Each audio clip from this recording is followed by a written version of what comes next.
अस्सलाम वालेकुम। मैं हूं आतिफ गिलानी और आपकी खिदमत में एक दफ़ा फिर हाज़िर हूं अगली किस्त के साथ राह हक की। तो आखिरी गुज़िश्ता किस्त में हमने सूरह बकरा पढ़ी थी आयत नंबर 74 तक।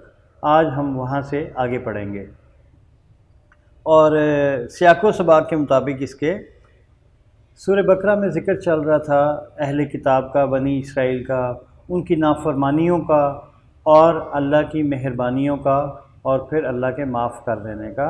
उनकी नाफरमानियों के बाद बहुत सारी नाफरमानियों और बहुत सारी बुराइयों के ज़िक्र के बाद यहाँ पे आयत नंबर 75 में अल्लाह ख़िताब कर रहा है मोहम्मद सल्लल्लाहु अलैहि वसल्लम के साथ और अल्लाह कहता है फिर क्या तुम तवक्को रखते हो, क्वेश्चन मार्क। बहुत सारी बातें बता के कि ये किस तरह के नाफरमान, किस तरह के आदात व अतवार और किस तरह की थिंकिंग के लोग हैं।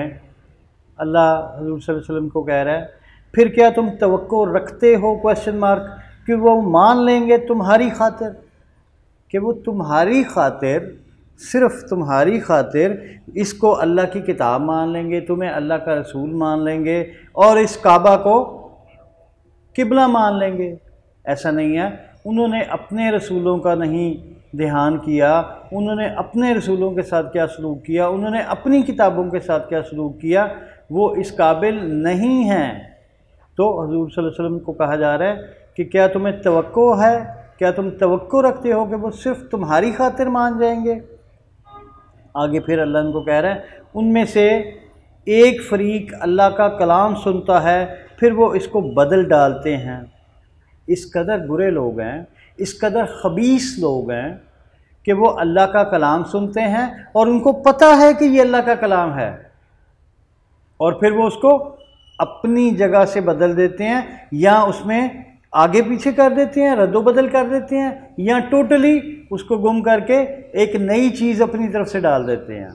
तो अल्लाह कह रहे हैं उनकी खबासत का ये लेवल है कि वो अल्लाह की किताब को नहीं तक को नहीं छोड़ते, तो वो क्या तुम्हारी खातिर मान जाएंगे। अल्लाह कहता है उनमें से एक फ़रीक अल्लाह का कलाम सुनता है फिर वो उसको बदल डालते हैं। इसको समझ लेने के बाद वो अच्छी तरह समझ लेते हैं कि ये अल्लाह की किताब है, ये अल्लाह की आयात है, ये अल्लाह के ऑर्डर्स हैं और ये डेफिनेट अल्लाह की कलाम है। तो वो उसको समझ लेने के बाद, इस चीज़ का बिलीव लेने के बाद, मामले को समझ लेने के बाद फिर बदल देते हैं। हालांकि पता होता है कि ये मामला अल्लाह की तरफ से ऐसे ऐसे है, लेकिन वो उसको बदल देते हैं, अपनी बीच में मर्ज़ी और मंशा के मुताबिक चेंजिंग कर लेते हैं। और अल्लाह कह रहा है वो ये बात जानते हैं। ये वो बात कम इल्मी में या फिर उनको पता ही नहीं चला कि उन्होंने ये कर दिया, ऐसा नहीं है। वो बाकायदा ये बात जानते हैं कि वो क्या कर रहे हैं और जब वो इन लोगों से मिलते हैं जो ईमान लाए तो कहते हैं हम ईमान लाए, और जब इसके उनके बाद दूसरे लोगों के पास अकेले होते हैं तो कहते हैं क्या तुम उन्हें वो बतलाते हो जो अल्लाह ने तुम पर जाहिर किया। तो जब ये लोग ईमान वालों के साथ होते हैं, आपके साथ होते हैं, तो ये कहते हैं कि हम ईमान लाए, इस्लाम लाए, कुरान पर ईमान लाए, आप पर, हर नए आने वाले नबी पर ईमान लाए, यानी कि हम आप पर भी ईमान लाए। लेकिन जब वो आपस में अकेले होते हैं तो वो कुछ और बात कर रहे होते हैं और वो बात कहते हैं कि क्या तुम बाइबल और तौरात की चीज़ें जो अल्लाह ने हमें बताई हैं वो तुम उनको बतलाना चाहते हो ताकि मुसलमान और रसूल तुम पे हुज्जत कायम करें कि देखो भाई हमारे पास भी तो वही किताब है, हमारे पास भी तो वही ऑर्डर्स हैं, हमारे पास भी तो वही मसाइल का हल है। तो वो कहते हैं कि उनको मत बताओ कि बाइबल में क्या है, तौरात में क्या है, ज़बूर में क्या था, ये इनको मत बताओ। इस तरह वो हम पे हुज्जत बना लेते हैं कि भाई तुम्हारा और ये वाला मज़हब एक ही है, तो अगर तुम उसको फॉलो करते हो तो लाजमी तुम्हें इसको भी फॉलो करना चाहिए, और वो इसके ज़रिए तुम्हारे रब के पास हुज्जत लाएं तुम पर, तो क्या तुम समझते नहीं, क्वेश्चन मार्क। वो एक दूसरे को समझाते हैं कि इस तरह की बातें उनको नहीं बतानी। क्या वो नहीं जानते कि अल्लाह जानता है जो वो छुपाते हैं? मान लिया वो नबी से छुपा लेंगे, वो मुसलमानों से छुपा लेंगे, तो क्या वो अल्लाह से भी छुपा लेंगे? क्या अल्लाह नहीं जानता वो क्या छुपा रहे हैं? क्या अल्लाह नहीं जानता वो क्या सरगोशियाँ करते हैं? क्या अल्लाह नहीं जानता उनके दिलों में क्या है? अल्लाह तो दिलों के भेद तक जानता है। फिर ये इन्होंने कैसे फ़र्ज़ कर लिया कि वो अल्लाह से छुपाएंगे? अल्लाह यहाँ पे कह रहा है कि क्या वो नहीं जानते कि अल्लाह सब जानने वाला है, छुपी बातों का और ज़ाहिर बातों का। और इनमें से कुछ अनपढ़ हैं। बनी इसराइल पढ़े लिखे माने जाते थे, दुनिया की पढ़ी लिखी कौम। उसमें से अल्लाह कुछ लोगों को अनपढ़ कह रहा है, बेसमझ कह रहा है। उनमें से कुछ अनपढ़ हैं जो किताब नहीं जानते, स्वय चंद आरजुओं के। तो अल्लाह कहता है इसमें से कुछ ऐसे लोग भी हैं, कुछ ऐसे बेवकूफ़ भी हैं जो किताब अल्लाह के बारे में नहीं जानते, तौरात के बारे में नहीं जानते, ज़बूर के बारे में नहीं जानते, लेकिन उन्होंने अपनी चंद ख्वाहिशात बना ली हैं, चंद ख्वाहिशात से दीन घड़ लिया है। वो चाहते हैं कि यूं यूं हो, यही हमारा दीन है। तो जो वो सोचते हैं उसको वो हक समझते हैं, उसको वो दीन समझते हैं और उसकी तबलीग करते हैं और उस पे कायम रहते हैं अपनी ख्वाहिशात से। और ये जो इंसानी ज़हन का पैटर्न है ये आपको आज भी मिलता है कि किन खतूत के ऊपर इंसान सोचता है। इंसान अपने तईं अपने आप को बहुत बड़ा समझता है। वो समझता है कि जो मैं सोच रहा हूँ वही लॉ ऑफ द यूनिवर्स होगा, वही लॉ ऑफ द सोसाइटी होगा या होना चाहिए, या मैं जो वे ऑफ लाइफ बना रहा हूँ, दे रहा हूँ, अडॉप्ट कर रहा हूँ, वो सबसे बेहतर है। हालांकि सबसे बेहतर कानून माशरती कानून, साइंसी कानून और law of the universe, overall कानून क्रिएटर से बेहतर कोई नहीं दे सकता। तो आज अगर हम लॉ ऑफ द यूनिवर्स तो नहीं बदल सक रहे, कोशिश शायद हम कर लेते, लेकिन जो हम बदल सकते हैं वो माशरती कानून बदलने की कोशिश कर रहे हैं। हमारे आपसी ताल्लुकात के कानून बदलने की सोच रहे हैं, बिज़नेस के कानून बदलने की सोच रहे हैं। लेकिन बेस्ट ऑफ द बेस्ट कानून वो हैं जो मेरे रब ने दिए हैं। इंसानों के कानून जो बनाए हैं उसमें डेफिनेट कमियां कजियां हैं और चंद आरजुओं और सिर्फ चंद गुमान से का वो काम लेते हैं। इनके लिए ख़राबी है जो वो किताब लिखते हैं अपने हाथों से, फिर वो कहते हैं वो अल्लाह के पास से है ताकि इसके ज़रिए हासिल करें थोड़ी सी कीमत।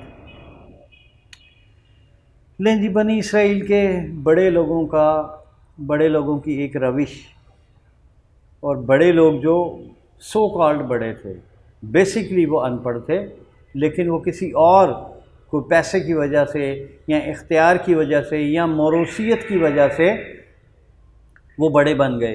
तो उनके लिए क्या मसला था? अल्लाह कह रहा है कि ख़राबी है उनके लिए जो किताब अपने हाथ से लिखते हैं, खुद कानून बनाते हैं, खुद चीज़ें बनाते हैं और कहते हैं कि ये अल्लाह की तरफ से है। और मकसद क्या होता है? और इसके ज़रिए थोड़ा सा मुनाफा हासिल किया जाए। डेफिनेट अगर आप अपने मौजूदा ज़माने में, मौजूदा माशरे में देखें तो ये रविश उनके यहाँ तो कायम है ही, लेकिन ये रविश हमारे अंदर बहुत ज़्यादा है। हम तकरीबन हर एलीट की, हर मामले की एलीट की रविश यही है कि अपने लिए फ़ायदा निकाला जाए। और डेफिनेट हमारी मजहबी एलीट जो है वो सबसे ज़्यादा इस पे कारबन है कि वो अल्लाह के बारे में झूठ बोलते हैं ताकि कुछ थोड़ा सा मुनाफा हासिल कर सकें। तमाम सेक्ट, मेरा कोई सेक्ट नहीं है, मैं मुसलमान हूँ, मैं कुरान पढ़ के मुसलमान हुआ हूँ और मैं कुरानिक मुस्लिम हूँ। जो कुरान कहता है ठीक है, मैं वो कहता हूँ ठीक है, जो कुरान कहता है गलत है वो मैं कहता हूँ गलत है। मैं किसी को कुरान से ज़्यादा बेहतर नहीं समझता, कुरान से ज़्यादा किसी को फॉलो करने के काबिल नहीं समझता। आज के जो आपको सेक्ट मिलते हैं, अब मुझे नहीं पता इनकी पैदाइश के वक़्त इनके क्या हालात थे, किस सोच के तहत ये चले थे। लेकिन आज हमारी तमाम मजहबी एलीट का ये हाल है कि वो थोड़ी सी कीमत के पीछे, थोड़ी सी मुनाफे के पीछे वो किताब अल्लाह में चेंजिंग करते हैं। इस किताब अल्लाह में चेंजिंग मुमकिन नहीं है तो वो इसकी तफसीर में चेंजिंग करते हैं, इसकी इंटरप्रिटेशन में चेंजिंग करते हैं। और डेफिनेट फिर वही बात है, मकसद थोड़ी सी कीमत, थोड़ा सा प्रॉफिट। सो इनके लिए ख़राबी है जो इनके हाथों ने लिखा। लिखने, यहाँ पे किताब अल्लाह में लिखने से मुराद बिल्कुल हरगिज़ ये नहीं है कि आपने कुरान के अंदर कुछ लिख दिया है, नहीं। ये भी नहीं है कि कुरान की तफसीर में कुछ लिख दिया है। कई दफ़ा कुछ लोग अच्छे स्मार्ट लोग हैं, कुछ ये भी करते हैं कि तर्जमे में और तफसीर में कुछ नहीं करते, लेकिन जब वो बयान करते हैं, जब वो उसकी इम्प्लीमेंटेशन पे आते हैं, तब वो डंडी मारते हैं। सो अल्लाह मुझे और आपको इन लोगों से बचाए। सो ख़राबी है जो उनके हाथों ने लिखा, और उनके लिए ख़राबी है इससे जो वो कमाते हैं। और उन्होंने कहा कि हमें आग हरगिज़ न छुएगी मगर गिनती के चंद दिन। कह दो, क्या तुमने अल्लाह के पास से कोई वादा लिया है? अल्लाह हरगिज़ अपने वादे के ख़िलाफ़ नहीं करेगा। ये बिल्कुल वही रविश है, एग्जैक्टली वही रविश है जो साहब के उम्मत मुस्लिमा की बयान की जा रही है, जो आज हमारे दरमियान है। एक इंतहाई गलत कॉन्सेप्ट जो हमारे माशरती इस्लाम में फैला हुआ है। मैं अक्सर दोस्तों में गुफ्तगू करता होता हूँ कि ये एक ऐसा पॉइंट है जो हमारे बहुत सारे लोगों को जहन्नुम में ले जाएगा। और ये शैतान का एक, बज़ाहिर ये बिल्कुल एक छोटा सा वार है, लेकिन असल में ये बहुत बड़ा वार है कि हमें ये समझाया गया है, हमें ये बताया गया है कि तुम उम्मती हो, तुम कलमा गो हो, तुमने जन्नत में जाना ही जाना है। तुम्हें जहन्नुम की आग अगर छू भी गई तो गिनती के चंद दिन छुएगी, फिर तुम अपनी सज़ा काट के वापस जन्नत में चले जाओगे। हालांकि कुरान इस बारे में बिल्कुल क्लियर है कि जो जहन्नुम में गया सो गया। जो हिसाब किताब होना है, जो मामलात होने हैं, वो क़यामत वाले दिन ही होने हैं। और क़यामत वाले दिन के जो प्रोसेसेस हैं इंसाफ के, वो कुरान में क्लियर है। ना उस प्रोसेसेस से ज़्यादा कोई प्रोसेस होंगे, ना उससे कम होंगे। और अगर कोई यौम हिसाब के प्रोसेस पे यकीन नहीं करता, उसके ड्यू प्रोसेसेस जो बताए गए हैं उस पर यकीन नहीं करता, तो वो मुसलमान नहीं है, वो काफिर है। ये कुरान का फतवा है। और हर उस आदमी पे लगता है जो प्रोसेस में कुछ कमी करता है या ऐड करता है या उसमें मॉडिफिकेशन करता है। सो अल्लाह यहाँ पे बड़ा सीधा कह रहा है बनी इसराइल को, कह रहा है, हमें समझा रहा है। इसने कहा, उन्होंने कहा हमें आग हरगिज़ ना छुएगी गिनती के चंद दिन के सिवा। अल्लाह कहता है क्या, कह दो, क्या तुमने अल्लाह से कोई वादा लिया है कि अल्लाह हरगिज़ अपने वादे के ख़िलाफ़ नहीं करता।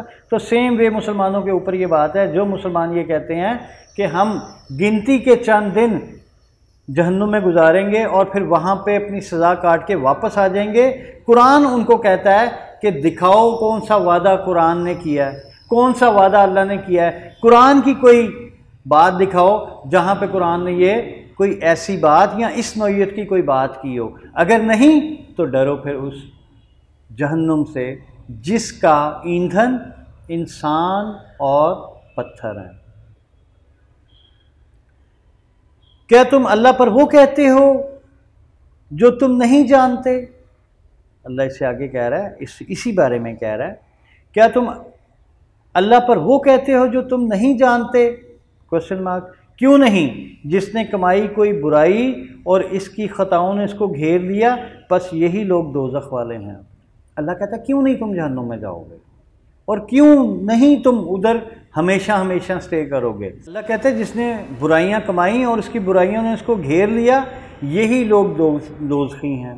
पुराने दौर का यहूदी, पुराने दौर का ईसाई सो कॉल्ड, और आज के दौर का सो कॉल्ड मुसलमान, जो कि सिर्फ़ कभी गलती से या भूल चुके हैं, उसने कलमा पढ़ लिया है, मे भी कभी नमाज भी पढ़ी हो, रोज़े भी रखे हों, में भी ज़कात भी कभी दी हो, लेकिन अगर उसकी बुराइयों ने उसको घेर लिया, उसका बुराइयों का पलड़ा भारी हो गया, नेकियों का हल्का हो गया, और हिसाब के एंड तक ये फाइनल रिज़ल्ट ये निकला कि उसकी नेकियां हल्की थीं और बुराइयां भारी थीं, तो वो जहन्नुम में जाएगा और हमेशा हमेशा जहन्नुम में रहेगा।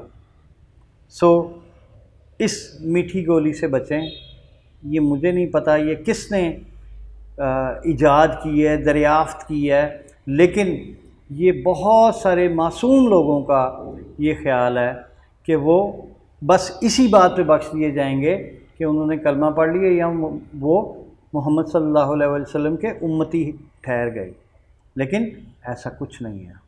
और अल्लाह कहता है और उनकी ख़ताओं ने घेर लिया, बस यही लोग दोज़खी हैं और वो इसमें हमेशा रहेंगे। और जो लोग ईमान लाए और उन्होंने अच्छे अमल किए, यही लोग जन्नत वाले हैं, वो इसमें हमेशा रहेंगे। तो अल्लाह कह रहा है कि जो लोग ईमान लाए और उन्होंने अच्छे अमल किए, ये दो बातें हमेशा याद रखें कि अल्लाह जब भी ईमान लाने की बात करता है तो खाली ईमान लाने की बात नहीं करता, साथ नेक अमाल की बात करता है। और नेक अमाल क्या?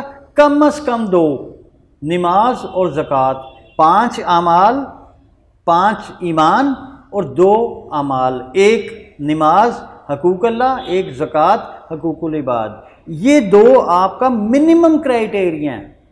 5 ईमान और 2 अमाल मिनिमम क्राइटेरिया जो इसको हमेशा कायम रखे, हमेशा नमाज कायम रखे और हमेशा ज़कात देता रहे, और 5 जो उसके बिलीव हैं वो उन पे कायम रहे, तो वो उम्मीद रखे कि अल्लाह उसके साथ अच्छा मामला करेगा, वो जन्नत में जाएगा और हमेशा हमेशा रहेगा।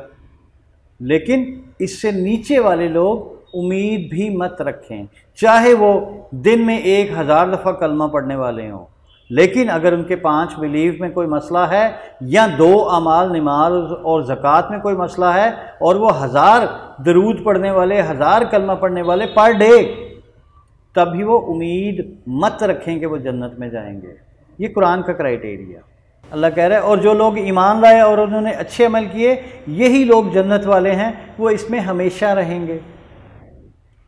और जब हमने लिया बनी इसराइल से पुख्ता अहद कि तुम अल्लाह के सिवा किसी की इबादत ना करना और माँ बाप से हुस्न सलूक करना और क़राबतदारों, यतीमों और मस्कीनों से हुस्न सलूक करना, अल्लाह एक दफ़ा फिर बनी इसराइल पे वापस आके कहता है कि हमने तो उनसे वादा लिया था कि वो अल्लाह के सिवा किसी की इबादत ना करेंगे, तो उन्होंने बछड़ा भी बना लिया, तो उन्होंने हज़रत उज़ैर को अल्लाह का बेटा भी बना लिया। इसके अलावा उन्होंने शैतान की डायरेक्ट पूजा भी की मुख्तलिफ़ अदवार में। तो अल्लाह कह रहा है कि पूरी बनी इसराइल से हमेशा का ये वादा था कि वो अल्लाह के सिवा किसी की इबादत ना करेंगे और माँ बाप से हुस्न सलूक करेंगे और क़राबतदारों और यतीमों और मस्कीनों से हुस्न सलूक करेंगे। और तुम कहना लोगों से अच्छी बात और नमाज कायम करना और ज़कात देना। तो उनके लिए भी यही क्राइटेरिया था कि उनके 5 अमाल थे, 5 ईमान थे और 2 अमाल थे। और ये एक्सटेंडेड अमाल जो हैं वो अल्लाह ने बताए कि माँ बाप से हुस्न सलूक करना और यतीमों और मस्कीनों से हुस्न सलूक करना। ठीक, तो अल्लाह कह रहा है लोगों से अच्छी बात कहना और नमाज कायम करना और ज़कात देना। फिर तुम फिर गए, फिर बनी इसराइल अहले किताब फिर गए, तुम में से चंद एक के सिवा। अल्लाह ये याद रखें कि अल्लाह जहाँ पे बनी इसराइल को एक्यूज़ करता है कि ये गलत हैं, ये ख़राब हैं, ये मुनाफिक हैं, ये चोर हैं, ये लानती हैं, ये बदबख्त हैं, तो उसमें से हमेशा वो सब की बात नहीं करता, एक गालिब अक्सरियत की बात करता है। एक छोटा सा ग्रोह अल्लाह निकाल के रखता है। और इधर भी अल्लाह यही कह रहा है कि उसमें से चंद एक के सिवा सब फिर गए और तुम फिर जाने वाले ही थे। डेफिनेट वो हैं ही ऐसे कि वो फिर जाते हैं, तो अगर वो तब ऐसे थे वो आज भी ऐसे हैं, तो बी केयरफुल। और फिर जब हमने तुमसे पुख्ता अहद लिया कि तुम अपनों के खून ना बहाओगे और ना तुम अपनों को अपनी बस्तियों से निकालोगे, अल्लाह ने उनसे ये भी वादा लिया था कि तुम आपस में कश्त खून ना करोगे। ये फिर एक दफ़ा रिपीट कर दूं कि ये बनी इसराइल की करैक्टरिस्टिक बताई जा रही थी कि बनी इसराइल है क्या, इनके दिमाग और इनके रवैये क्या हैं। और डेफिनेट मैं फिर रिपीट कर रहा हूँ, अगर ये उस दिन जिस दिनों का जिक्र कर रहा है कुरान, उस दिन ये ऐसे थे तो ये आज भी वैसे ही हैं। सो अल्लाह हमें उनका इंट्रोडक्शन दे रहा है और साथ हमें उनकी बुराइयां बता के ये भी बता रहा है कि तुम मत ऐसे हो जाना। और जब हमने तुमसे पुख्ता अहद लिया कि तुम अपनों के खून ना बहाओगे और ना तुम अपनों को अपनी बस्तियों से निकालोगे, फिर तुमने इकरार किया और तुम गवाह हो, फिर तुम वो लोग हो जो कत्ल करते हो अपनों को और अपने एक फरीक को वतन से निकालते हो, तुम चढ़ाई करते हो इन पर गुनाह और सरकशी से, और अगर वो तुम्हारे पास कैदी आए तो बदला देकर उन्हें छुड़ाते हो, हालांकि इनका निकालना तुम पर हराम किया गया था। ये एक प्लेन तर्जुमा, इसमें कोई इतनी बात नहीं थी कि इसको ज़्यादा एक्सप्लेन किया जाए, लेकिन ये थी एक उनकी रविश कि उनके अंदर के दिलों में उनके क्या है, किस कदर खराबियां हैं उनके दिलों में, खोट हैं कितने, इवन उनके आपस में एक दूसरे के। तो यहाँ पे अल्लाह कहता है तो क्या तुम किताब के बाज़ हिस्से पर ईमान लाते हो और बाज़ का इनकार करते हो। डेफिनेटली अल्लाह के जो अहकामात हैं उनमें से बाज़ को तुम मान लेते हो और बाज़ को तुम रिजेक्ट कर देते हो। तो ये तुम चूज़ करोगे कि अल्लाह के कौन से अहकामात मानने वाले हैं और कौन से नहीं मानने वाले। अल्लाह के तमाम अहकामात को मानना लाजमी है। अगर आप पिक एंड चूज़ करते हैं, कुछ मानते हैं कुछ नहीं मानते, इसका मतलब आप नहीं मानते।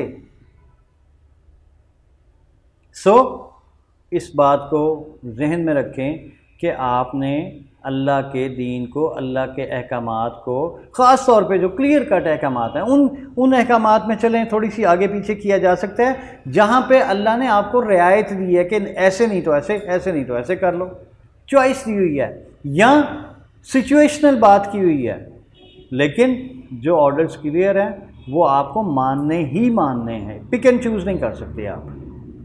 तुम में से जो ऐसा करेगा उसकी क्या सज़ा है, क्वेश्चन मार्क, सिवाय इसके कि दुनिया की ज़िंदगी में रसवाई और क़यामत के दिन सख्त अजाब की तरफ लौटाए जाएंगे।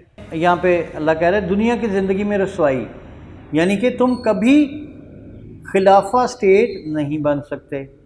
अगर तुम अल्लाह के अहकामात को नहीं मानते या पिक एंड चूज़ करते हो तो तुम कभी दुनिया की ज़िंदगी में इज्तमाई तौर पर, कौमी तौर पर खिलाफा स्टेट नहीं बन सकते।